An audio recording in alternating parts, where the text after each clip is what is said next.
premier cours qui a lieu le 5 octobre. Ce jour-là, Samuel Paty fait un cours sur la liberté d'expression et montre notamment une caricature du prophète à ses élèves.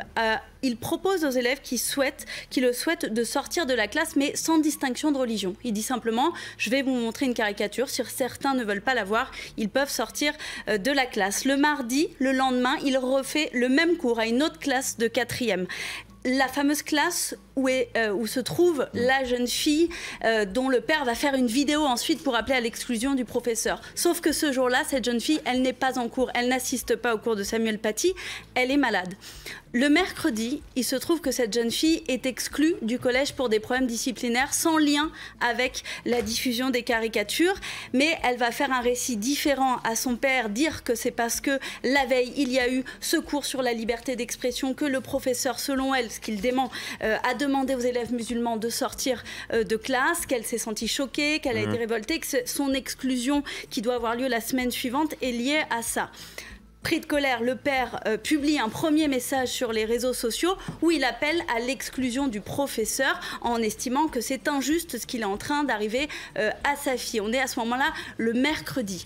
Dans ce message Facebook, il met son numéro de téléphone et dès le soir, il va être contacté par de nombreuses personnes qui veulent lui apporter son soutien, dont Abdelhakim Sifraoui, qui est le militant islamiste radical qui est actuellement lui aussi en garde à vue et qui lui propose son accompagnement, son soutien. Et dès le lendemain, le jeudi, ce père de famille arrive au collège accompagné d'Abdelhakim Sifraoui pour rencontrer la direction. Très vite, le ton monte, mais il n'y a pas d'accord qui est trouvé à ce moment-là entre la direction et le père et Abdelhakim Sifraoui qui, eux, exigent l'exclusion de Samuel Paty.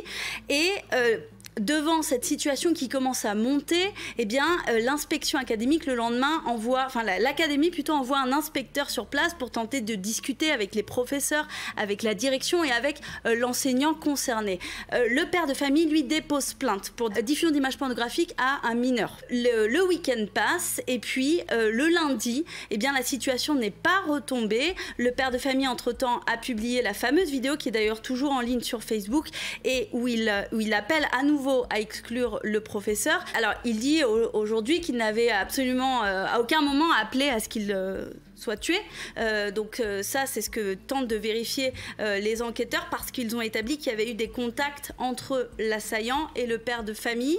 On ne connaît pas la nature de ces contacts. On sait qu'ils ont discuté par WhatsApp, mais on ne connaît pas encore la nature de ces messages. Et donc, en début de semaine, eh bien, la situation continue à s'envenimer. Le professeur finit par déposer plainte de son côté pour diffamation publique. Et puis, arrive le vendredi, la fin de semaine, donc on est 2 semaines après le premier cours où il a diffusé ses caricatures. Et là, ce jour-là, le terroriste va parcourir plus de 100 km parce qu'il habite à Évreux, parce qu'il a eu vent de cette histoire par la vidéo de ce père de famille. Avec qui il a donc été en contact via WhatsApp. Voilà, mais dont on ne connaît pas pour l'instant la nature de l'échange. Ce terroriste arrive devant le collège, propose de l'argent à des élèves pour qu'ils lui désignent le professeur et puis jusqu'à ce moment fatidique de 17h où l'enseignant est assassiné par cet homme.